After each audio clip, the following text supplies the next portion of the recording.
Greetings, Tecmo Super Bowl fans. This is Trojan. I'm joined again in the booth with Toolie, Lucky Tool from the Detroit Kumite. How are you doing today? Great, Troy. How are you? Hello, Tecmo. I'm doing great. Hello, Tecmo, indeed. Today we have an elimination game in bracket, losers bracket play between Suicideking81 as the Denver Broncos hosting Vikingmoe and his Tampa Bay Buccaneers. It looks like we're going to have some QB scrambling going on today in this one. Let's get her started. All right, here we go. This is a matchup that old Tecmo me would have thought was ridiculous. I always kind of viewed Denver as a superior team to Tampa. Kind of viewed Tampa among the lower rungs, but I think that was just from the old computer bias of Tampa always having a terrible record, not really realizing how powerful their defense and their offense really are when you control them as a man defender. So this is a matchup plays very well, and I've seen it at seen it played often in tournaments. Suicide King with the return out near the 13-yard line. Looks like Elway, not Kubiak under center. Probably the right move. Ooh. Risky throw down to Johnson on pass one, who is the wide receiver two. And against his secondary, you got to be real careful with the ball. Yeah. Haddix is really the only truly fast defender, but all four of them have pretty high INT ratings. 5-yard scramble by Elway. Pass two, again the call, keeping it on the ground, and I expect to see a lot of scrambling from both quarterbacks as Elway has 25 MS and Testaverde has 31 MS. And we see Haddix on defense here, and I'm not sure if he called pass or run there. He did get two coverage guys there, but you did have a wide receiver two streaking down the field, and now we see pass four. Number of guys open. Throws it incomplete to his wide receiver one.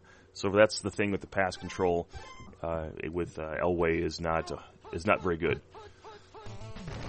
No, you have to sort of factor that in, that that's a possibility. And early on in the set of downs, it's not as devastating, but if you're depending on Elway on third or fourth down, you can really get flustered when one of those drops comes up. Back to pass four. Gerald seems to like this play today. Winston Moss.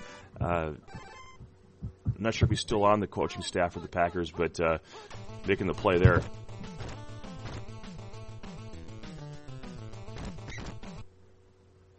Elway calls his own number, gets 7 yards on second down. Tampa linebackers, one of the worst crew on the game, but they came up big with a sack there. Dangerous throw to Sewell. Luckily there was no jump pick there, but nice play there by Suicide King. Takes it in the end zone. Touchdown, John Elway, Steve Sewell, and we have a 6-0 lead. Yeah, nice drive there with Denver. There's just a lot to worry about. You got a fast wide receiver that you can put at 2 that can burn Haddix. If he's out of position, it's tough for him to get there. You've got to worry about Humphrey running the ball. So even with Tampa's great defense, a lot of weapons on Denver that can lead to big gains and quick scores. And a nice job by Gerald there, kind of using all his weapons to make his way down the field and get 6. So looks like Anderson is going to be used as a running back, and we see the time JJ on pass 2 to wide receiver 1, Mark Carrier. Might be the best combination between a quarterback and receiver for JJ on that play in the game. At least in my personal experience, that seems to work very well in that situation. Yeah, he throws a little bit extra loft there, and Carrier's the right receiver to go up and get it. Going with Mecklenburg here, is able to lock it up with Anderson. Vikingmoe gets the first down here, and we see single back formation.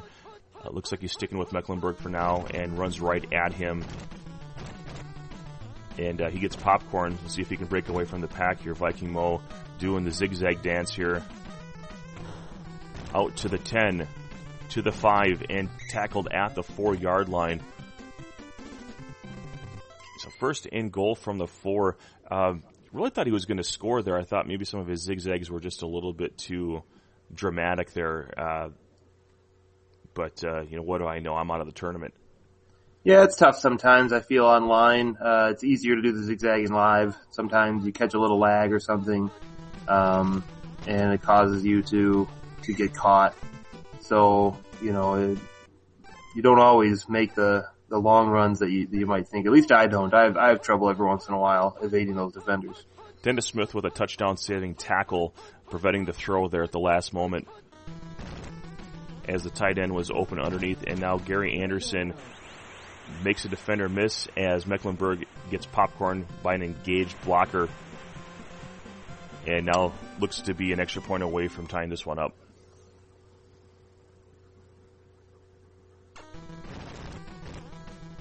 Yeah, I think in those short distances, you definitely want to take a chance trying to pop, free up one of your linemen or your linebacker 4 there. You do have Fletcher down there, so if you can get one of those guys freed up, then it's easier to stop for a loss. But if the pop doesn't work, then it's pretty much an easy touchdown. So it's a do or die play. Melvin Bratton with return out to the 17-yard line. Just checking conditions here.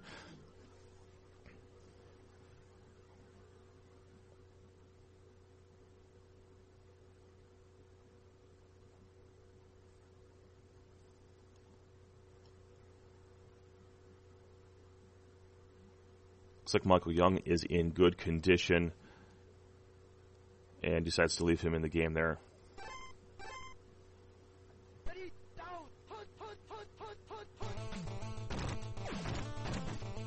Down to Vance Johnson. Fumbles the ball. Recovered in the field of play by Eugene Marv. Out near the 32-yard line. So that's why you get out of bounds, folks. Absolutely. I won't say that I don't do it sometimes and often, stay in bounds when I shouldn't, but the difference of a yard or two, and it can be costly. Called run 1 up in A. Still gets 3 yards on a first down, but it looks like Gerald wants to stick with Mecklenburg and now has been worried about that. So comes down to Fletcher and takes away run 3 back-to-back. Vikingmoe wants to keep it on the ground, and Gerald's daring him to throw it in the air. Back-to-back run 3 calls here. And looked like there might have been an opportunity to get past Mecklenburg as he was blocked, but ends up getting slowed up by running into the back of Mecklenburg, and now we have 4th down and 6 incoming. Vikingmoe does have Testaverde. 4th and 6 is certainly an achievable down and distance, but it also has the opportunity to take the lead here with 3 points, and Steve Christie, see what he decides to do.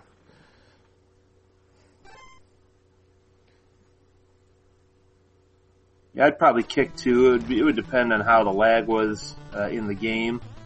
Which, if this is an NSV file, you don't get the lag when you play the playback. So sometimes that decision can be made by whether you're dealing with any kind of extra lag or not. That decision can be influenced by that. But a nice job of converting there, and regardless, he'll have the ball to start the second half. No worse than down by 4. And if you're not a fan of lag, always check out your local tournament scene. And if you haven't been able to find one, maybe it's time you start one where you live. But always check tecmobowl.org. There may be something already in your area that you should know about. First down run there by Humphrey, and now it looks like Suicide King has made the switch to the ground here. Called run 3. Gets right past the line of scrimmage there. So not the worst outcome there on a called run 3, and right back to it.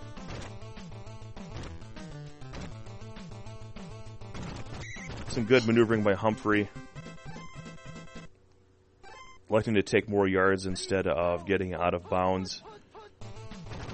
And really wanting Vikingmoe to take that play away. And now with the tap advantage, 9-8, Suicide King breaks free here. Zigging, zagging to the 10, to the 5. Touchdown Broncos.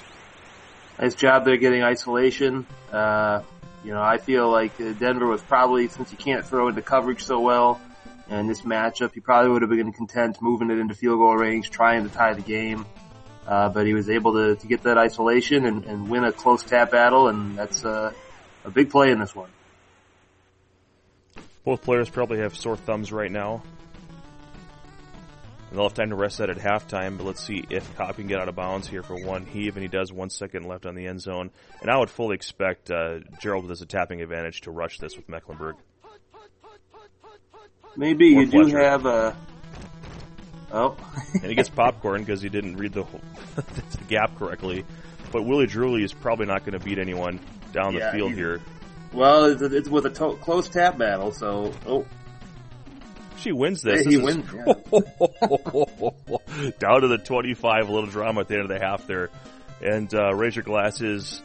Cheers to all of you that are watching and have been playing in this tournament. We appreciate you tuning in with us today. We hope you enjoy the balloons. And a kiss for the cheerleader, or a wink in this case. And Vikingmoe down 4 points will receive the second half kickoff.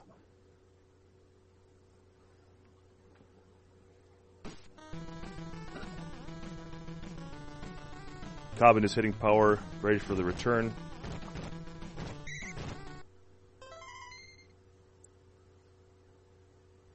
Looks like Carrier's in bad, Drury's in good.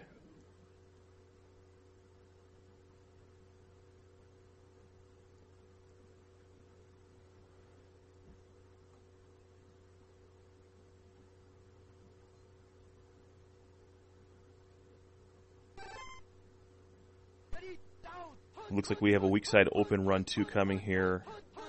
Munford takes out the blocker. Nice job there using that defender and relying on that drone help to clean up things. Yeah, I especially like that strategy when the running back is not so fast. If you're dealing with a 63 MS or even a 56 MS running back, then when you get bumped, and it doesn't work, then you can give up a really huge play. But 50 MS or less, you're not going to be giving up a game that's too critical if that strategy doesn't work out. And you can get a good play for loss on first down, which really raises your chances of getting a punt. And Vikingmoe throws underneath thinking he's got the safe throw and actually ends up getting intercepted. So Suicide King baiting, giving up the potential down the field touchdown of Carrier. Or actually, I'm sorry, I think he put Drury up there. And now Elway keeping it on the ground. So a critical situation here for Vikingmoe. He needs to hold him to a field goal to keep this into a one-position game. Yeah, incredible change of fortunes here just in the last couple minutes of the first half and then the first set of downs on this half. So we'll see if Suicide can convert and give himself a 2-score lead. Calls his own number, tap battle, and Haddix comes out victorious in that one, 4th and 1, and let's see if Suicide King decides to go for it. Looks like he probably will. If you think of Tecmo in the way of possessions, you still win with a touchdown at the end of the game. But he does go here he just decided to even it up here with a full 7.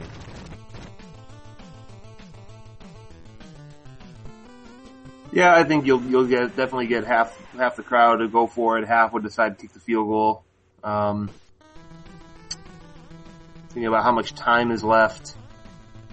There's still quite a bit of time left, so I might have gone for it there. But again, when you're in the game, your thought process is a lot different. Single back formation, run and shoot is called, and this time we have a safety mark. Munford, he could not get the ball away in time. And on that play, a lot of times those timed JJs, that leg, especially as player 2, just kind of rear its head a little bit. I'm sure that's a play that Vikingmoe's probably thrown 1,000 times in his life, and just can't get the ball away that time. Yeah, absolutely. I played a game about a week ago against my old buddy, Old Dirty Tecmo, where I couldn't get the timed JJ attempt off and took a safety as well. So that's probably what happened there. So 9-point game here, and it's officially a 2-possession ordeal now. And our third quarter is winding down, 1:41 left. Elway isn't good, Humphrey's in good, Sewell's in bad, Michael Young is in good. Surprised that Clarence K is not on the field here. I love Clarence K. As a Tecmo player, I don't really have much of an opinion in real life, but I always like what he brings to the table. Always seems to come up huge. Hidden stats kind of guy. Well, if I remember correctly, isn't he not the fastest MS tight end of the game? I don't know about that. I wouldn't say that. You got guys like Keith Jackson that are. It's like him, Holman, and They're kind of the big three. I thought. I could be wrong on that. I don't think Kay's that good, but he's not bad. He's certainly better than Paul Young or whatever White's, I should say, hidden stat garbage he's got in there right now. But 31 MS is not that great.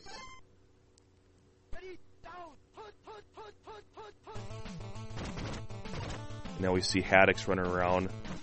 And we have the jump pick, the dreaded jump pick against the secondary, and it finally happens. And now Hamilton is breaking away here. Nice return so far.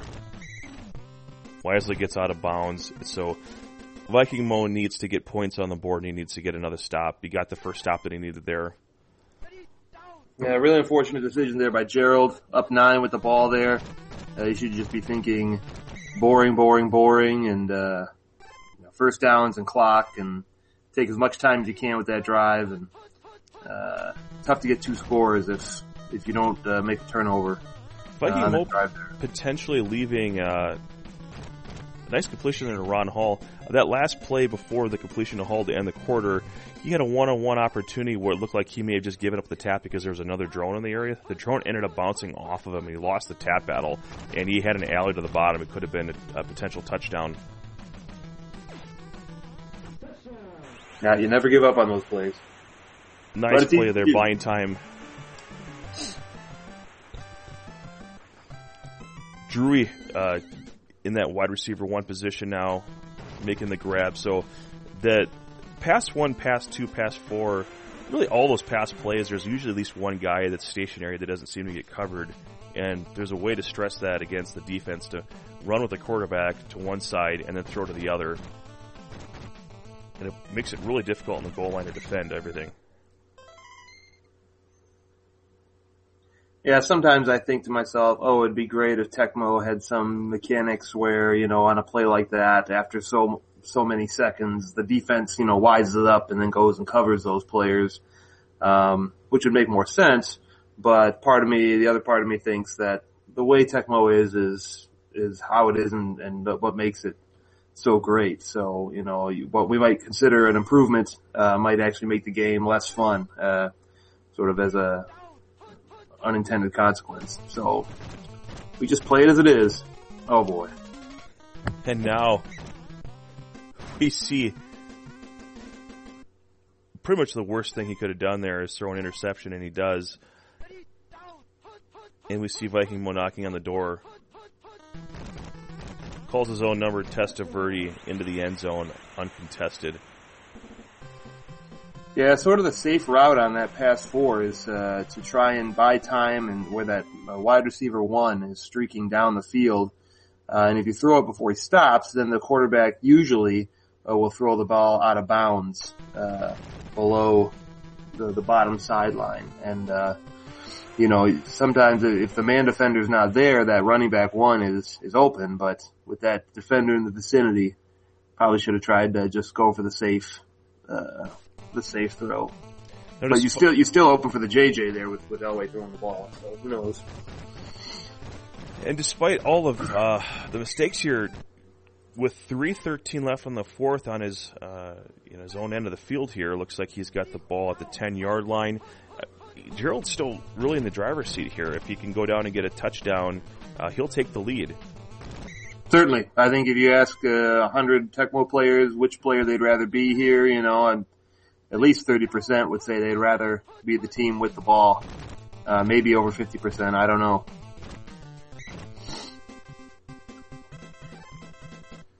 Well, with this running game, you can call any play on the field and potentially break it here. 9 yards on first down, and I'm going to see a lot of yards and chunks here. I don't think Suicide King wants to give the ball back with any time. Would like to see him take the ball through the holder. I know Haddix could have a potential dove there, but I think he kind of gave up on going through the middle there a little early. Yeah, I agree, and it just takes one wrong move as Haddix, as the defender there, and if you get free with Humphrey, it's a big game. So depending on down and distance, it's worth a shot. So three plays in a row here to the dive play, and just daring him to call pass so he can do a burn route. This is unprecedented. Four dives in a row here. Gerald is whittling this clock away, and eventually you got to think, when is this going to stop? And now we have single back formation. Pass 2. Looks like he's been calling pass. Yeah, it looks like he didn't give in there. Probably was calling pass again on that play. A lot of coverage for the drones.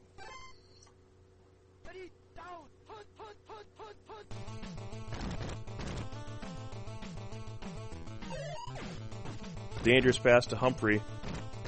Nice play.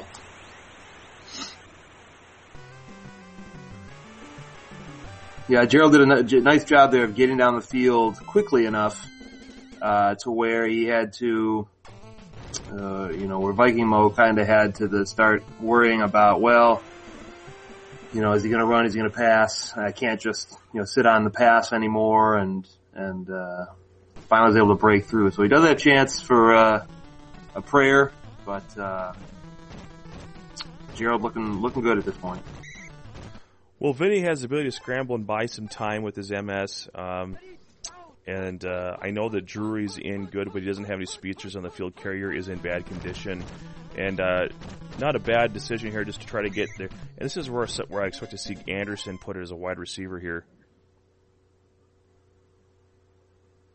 Yeah, certainly. You want at least a couple options so that it's not clear that, you don't limit your playbook. Because a lot of times your playbook is set up where, if you only have one fast receiver, then there's only maybe 2 plays that make sense to call because you need that player going deep. So if you can get 2 receivers in there to make all plays an option, then like in this case, you even have a 2 plays where your tight end goes deep. So you really, if you have 3 decent receivers, then you can make it so that, or at least 3 fast players, you can make it so that all 4 of these plays are good calls as an offender. I would have taken the sack there and tried to get another play off. Absolutely. But that doesn't happen. He completes the pass, but all for naught. Exactly. Well, that safety ended up being the deciding factor. Gerald surviving despite those turnovers, almost giving it away to Vikingmoe, but Vikingmoe just needed more time in the end of the game here. So this is elimination game, so Suicide King will advance here with the victory 26-24. Vikingmoe had a good run, but we'll catch you in the next tournament. Tail of the tape here, a lot more yards on the ground with Denver. More damage through the air with Testaverde, 83% completion percentage. And again, just a real close game, just in one of those situations where not enough time for Vikingmoe to respond there at the end. So, yeah, fun one to watch. Good game, guys, and good luck to Suicide going forward. Absolutely. Hey, Matt, it's been great having you in the booth as always. Thanks for joining me again. It was a lot of fun. Thanks a lot, Troy. Awesome. Thanks for coming. Hey, everyone, thanks for watching this video. If you liked it, hit thumbs up. If you didn't, hit thumbs down. Let us know your thoughts in the comments. What pass play would have you picked at the end of the game there? And if you want to see more of this tournament, hit that subscribe button and you'll get alerted when the other uploads happen. And we'll have a link in the description to the tournament bracket so you can kind of see how things are unfolding. So thanks for watching. For Matt the O'Toole, this is Troy Frisk, Trojan1979, signing off from GBLAN Online Tecmo.